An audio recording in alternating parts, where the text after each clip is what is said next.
まらないものですが、これどうぞ。はい。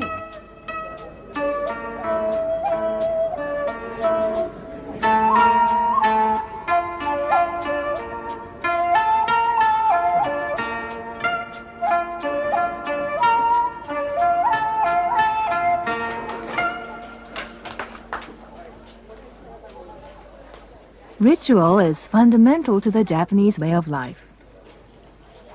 Businessmen exchanging name cards.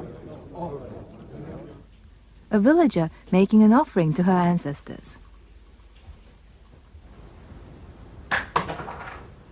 The offering of prayers for a newborn baby. The purification of a sumo wrestling ring. The exchange of sake in small communities and big businesses alike. Whoever you are, wherever you are, it's hard to escape the Japanese cycle of give and take. The buying, wrapping, giving and returning of gifts in Japan is a never-ending ritual, a year-round activity, much encouraged by commercial interests. There are two major gift-giving times, mid-year or chugen, and year-end or seibo. And then there are all those little occasions when giving a gift, however small, may make all the difference to success or failure in business or personal relations. When buying a gift in Japan, a few key phrases will come in useful. Misete kudasai. Show me, please. To specify color, for example, say, この白いの見せてください. Show me the white one, please. この黒いの見せてください. Show me the black one, please. You want to know the price. いくらですか? If it's too expensive, you might say, ちょっと高いですね. It's a little expensive. Or, もっと安いのありますか? Have you got a cheaper one? And remember, すみません. Excuse me. すみません. すみません。いらっしゃいませ。この白いのを見せてください。はい、いくらですか？はい、こちら3万円になります。ちょっと高いですね。そうですね。もっと安いのありますか？はい。こちらの黒なんかいかがでしょうか？ちょっと見せてください。綺麗ですね。ありがとうございます。これください。はい、かしこまりました。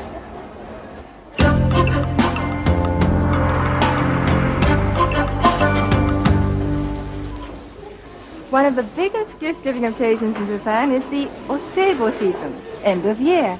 People buy gifts for friends, relatives, company colleagues, business associates, and anyone else they can think of, either to return a favor or to invest in the asking of favors in the future. Of course, wrapping is all important, almost as important as the gift itself. Now, when you present someone with a gift in Japan, you shouldn't give it too much importance. Just say, つまらないものですが. It's just a small gift. つまらないものですが。いつも娘がお世話になってありがとう存じます。Yaeko Shiotsuki is an expert in the etiquette of presenting gifts. How to do it, how not to do it, and how not to overdo it. うちの母がこれだったらお気に召していただくかもってね申します。私はねあんまりどうかと心配したんですけど、そういうことは言わない方がいいんですのよ。それからポンとこうね母からことづかってきたんですけど、これどうぞ。こんないねとても良くないですね。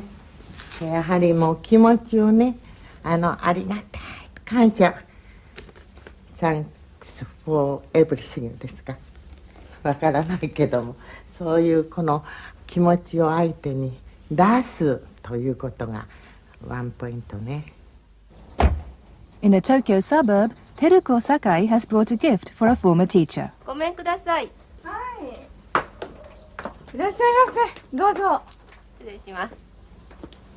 She hasn't seen her teacher for some time. しばらくですね。Long time no see. お元気ですか？ Are you well? はい、おかげさまで。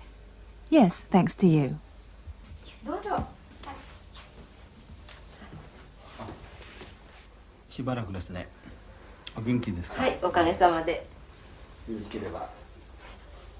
つまらないものですが、どうぞ。どうもすみません。ありがとうございます。つまらないものですが、どうぞ。It's just a trifling thing, but please take it. どうもすみません。Thanks for taking the trouble. ありがとうございます。Thank you very much. すみません can mean thanks and sorry as well as excuse me. つまらないものですが、どうぞ。どうもすみません。ありがとうございます。どうぞ。ありがとうございます。Thanking and apologizing are closely related in Japanese. 素敵ですね。Indeed, the Japanese are very apologetic and modest when it comes to presenting and receiving gifts. If you're doing business in Japan, however, or paying a formal visit to people in their home, the right gift presented in the right way will be much appreciated. ですから。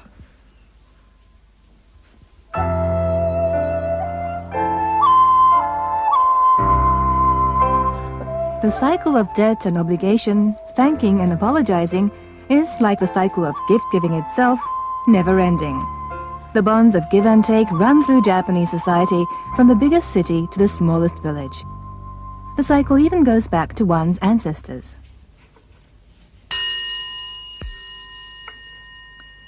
In the Kamikawa family in the Ono Valley, Kyushu, it's the duty of the Oba-san, or grandmother, to make offerings and prayers at the family shrine.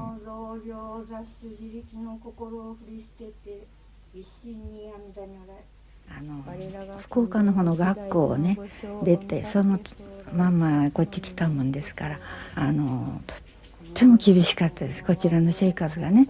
でその時はもう一生懸命でね、それこそ古いおばあちゃん、私たちのためにひいばあちゃんがおりまして、90歳の、ここにはかかってませんけど、そのおばあちゃんのお守り役に私来たようなことでした。その方の介護をねするために来たようなことで、本当に楽しくなかったです厳しかったですけど、それからね戦争になりましてね、そして主人がね2番目の息子がで立彦の次の子供ができて3ヶ月目に出生したんです。そして、2年後に戦死だから、立彦も下のは康介って言いますけど、それ2人はねお父さんの顔を覚えてません。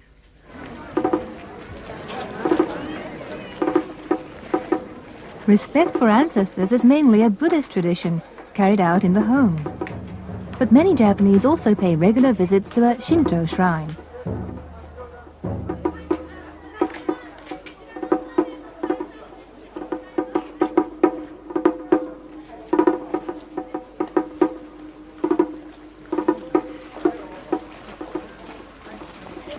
Shinto and Buddhism, the two main religions of Japan, exist happily side by side, and the rituals of both involve lots of give and take. Shinto, way of the gods, is a so-called native religion of Japan. It's largely concerned with obtaining the blessing of the gods for major events in life. Blessing babies, children at certain ages, starting new enterprises, the building of a new house, success in exams, and so forth. You can tell a Shinto shrine, Jinja, by its Tori entrance gate, marking the division between the everyday world and the divine world. 日本人というのは昔から人にお願いするときは物をこうお中元でもそれでもそうなんですけども、形で表すといいますか、それが大事なことなもんですから、儀礼的な年中儀礼の中でですね、ただ心がこもってお願いするだけではなくて、それにまた一つ何かつけてお願いするという形があると思います。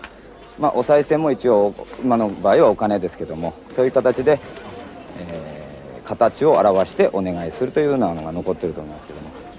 300円のお返しになります。はい。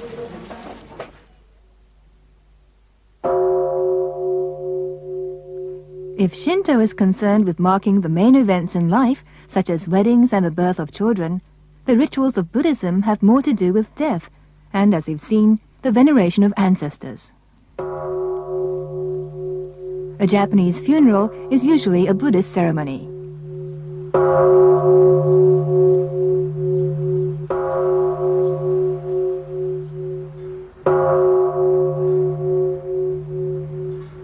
A Buddhist temple, tera, is often guarded by two rather fearsome statues at the entrance.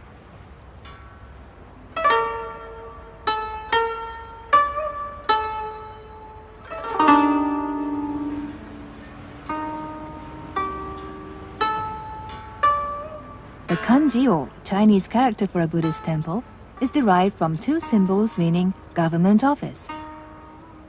Tera.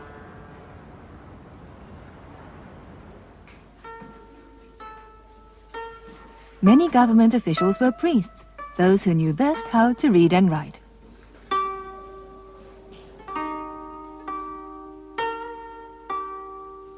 On its own, the kanji for temple is pronounced tera.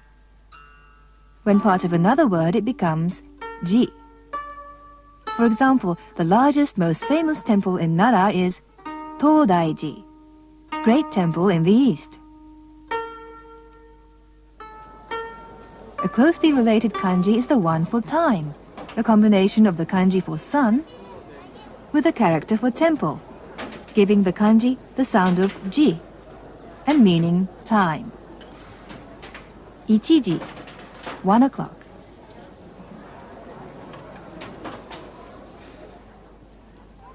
The kanji for Shinto literally means way of the gods. Shinto.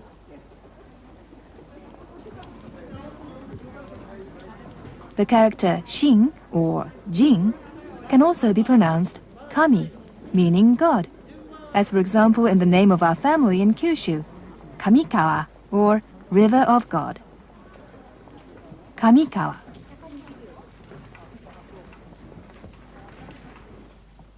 The character Shin or Kami is derived from a picture of an altar combined with an image of lightning, once thought to be a manifestation of the gods. It's also the first character of the word jinja, or Shinto shrine. Jinja, literally the ground or precincts of an altar.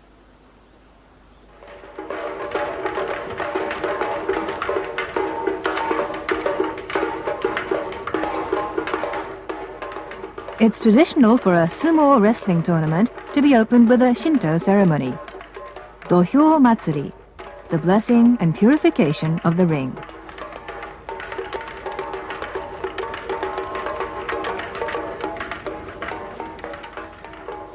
Indeed, the very origins of sumo wrestling were religious. The first sumo matches were a form of ritual dedicated to the gods, with prayers for a bountiful harvest.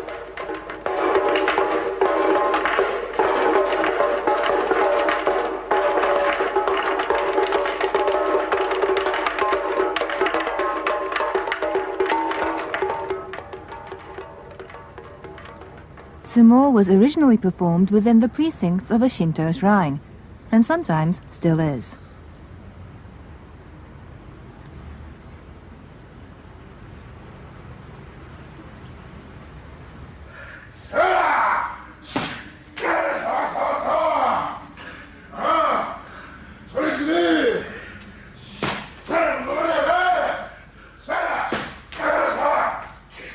Today, sumo has a mass following in Japan, rivaled only by baseball. The fortunes of local boys are avidly scrutinized from village to town to city.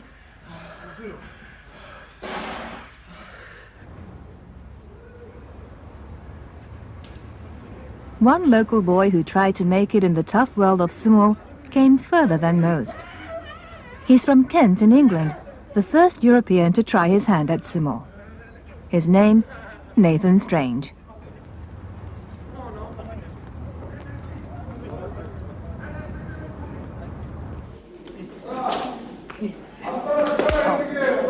From the beginning, Nathan was struck by the complex rituals of sumo, both in the ring and in the arduous training routines that dominate the daily life of a young sumo wrestler.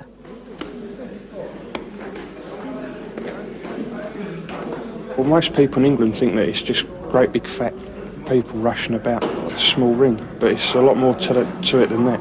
It's a ritual which is 2,000 years old. It's the earliest records of sumo, and the training is very tough. So it's like sort of half ritual and half physical sport.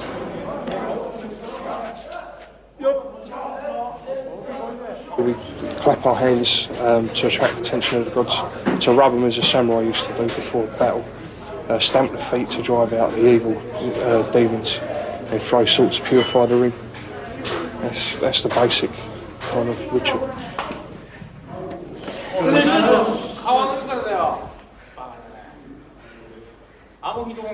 Well, we wake up at 5:30, and then we come to school, and we're here by 6:30. Then we start training at 7, up until 10, up until 9:30, and then until about 10:30 we have a lesson. Then we clean up either the ring or the classroom, and we go and eat, come back, clean the shower, and that's at the end of the day is about 12:30 or 1 o'clock. As well as studying sumo, Nathan put a lot of energy into studying the Japanese language, including tackling the Japanese writing system. He soon discovered also that sumo has its own special language of respect and ritual, particularly when it comes to talking to superiors in this very hierarchical world.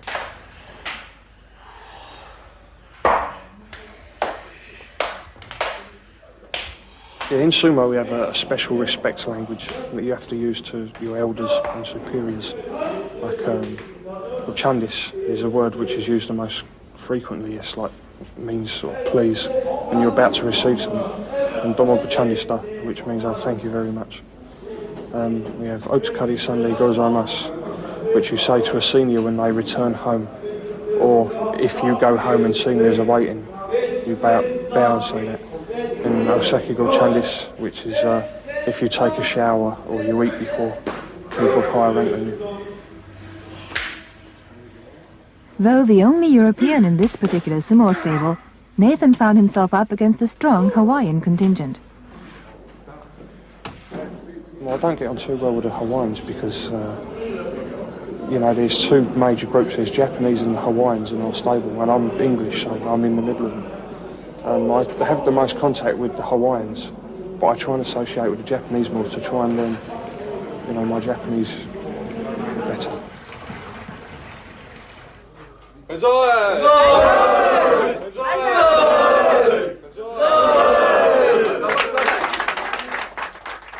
Sadly, after a year or more of hard training and wrestling, Nathan, who won some and lost some, bowed out of sumo and is no longer in Japan.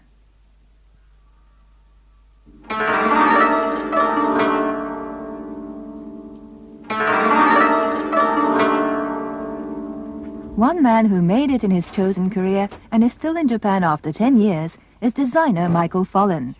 He's the first foreigner to break into the highly specialized and exclusive field of kimono design. Walking through Tokyo, just window shopping, I came across a shop that displayed different types of kimono in the window. And one of the kimonos was really beautiful blue. It was a peacock, very, very long peacock. And I was very curious how they produced this effect, because at that time I was using airbrush technique in most of my work. So I asked about how they produced this kimono. And my teacher, Mrs. Shiozawa, she explained everything to me about the kimono. And I asked her whether it would be possible for a foreigner to get into this type of business. I mean, being a very traditional, I've never heard of a foreigner being employed in this type of art. そのプロセス大体今の人はね、ほとんどわからないんです。わかんないですよ。どのぐらいかかるとか、どういう材料を利用してるとか、全然わかりません。それはわからないんですね。してもわからないんですね。 She said to me, well, it's not impossible. She knew about 2 or 3 people who could introduce me to a teacher, where I would study for 3-4 years. Sometimes it takes about 10 years, he said, but I had the patience, I could wait. So I studied under a teacher in Tokyo, here in Tokyo. Not only did Michael stay in Tokyo, he also married a Japanese.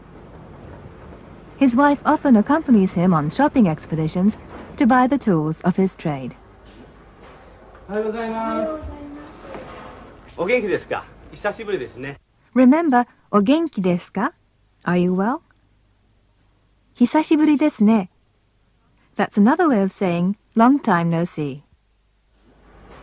おはようございます。お元気ですか？久しぶりですね。ですね、乗り金がありますか？お願いします。あ、これですね。あ、はい、そうです。あ、はい、これじゃあこれ一つお願いします。ありがとう。この中の見てもいいんですか？はい、どうぞ。ですね。草木染めですね。はい。これを見せてください。これを見せてください. Show me this one, please. 見てもいいですか? May I have a look? 見てもいいですか? この中の見てもいいんですか？はい、どうぞ。ですね。草木染めですね。はい。これを見せてください。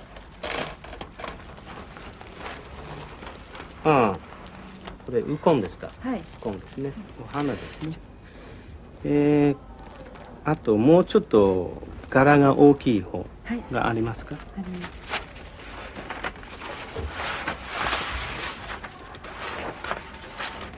これが綺麗だと思います。あ、これが綺麗ですね。これは桜ですか？そうですね。これは名古屋です。名古屋。 If it's important to know how to present a gift, it's equally important to know how to receive one. The language used to show appreciation is suitably modest. もらってもいいですか? May I really have it? Or more politely still, いただいていいですか? Are you sure it's really for me? Michael Follen often has occasion to present gifts to people who've helped in setting up his kimono exhibitions. すみません、この前どうもありがとうございました。ちょっとつまらないものですが、はい、これあげます。いただいていいんですか？どうぞどうぞ。ありがとうございました。いたしました。すみません、ありがとうございま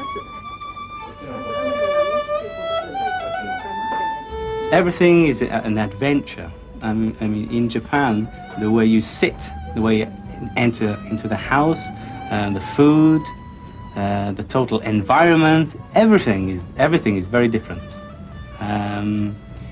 It was a great adventure for me when I first came to Japan. Just the smell of tatami, the different sounds, the language, and the sounds outside of my apartment. Everything was so new. It was like I was reborn. This really appealed to me, and well, that's where my adventure started. I only intended to be in Japan for about 4 months, really. Just a brief visit, but I'm still here now. 今日のお食事いかがですか？美味しいですね。全部この細かいこと書いてありますけれども、全部わかりますか？わかります。An important aspect of Michael Follen's job is to entertain prospective customers. わけわからないんですよ、これで。It's all part of the give and take of the competitive world of the kimono. この字まで非常に素晴らしいですね。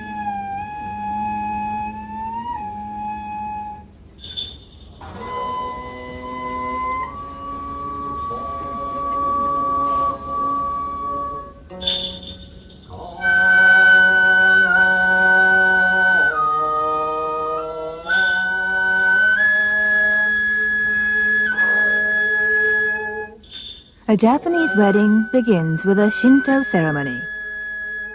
Both bride and groom wear formal kimono, and the basic Shinto rituals of purification, prayer, invocation, and offering are mixed with customs specific to weddings.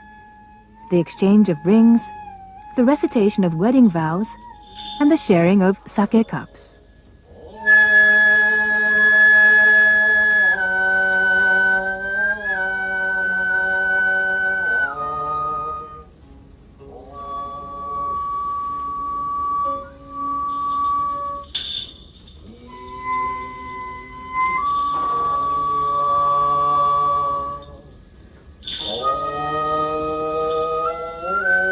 While the ritual of the Shinto ceremony takes place behind closed doors for close family only, outside the wedding guests take part in another ritual, the ritual of give and take.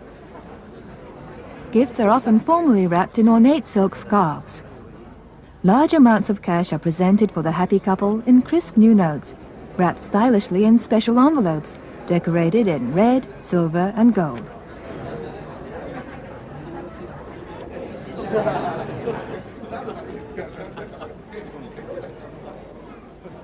And when the guests leave, they too are presented in turn with bags of gifts. In Japan, a ritual gift is always returned in the end.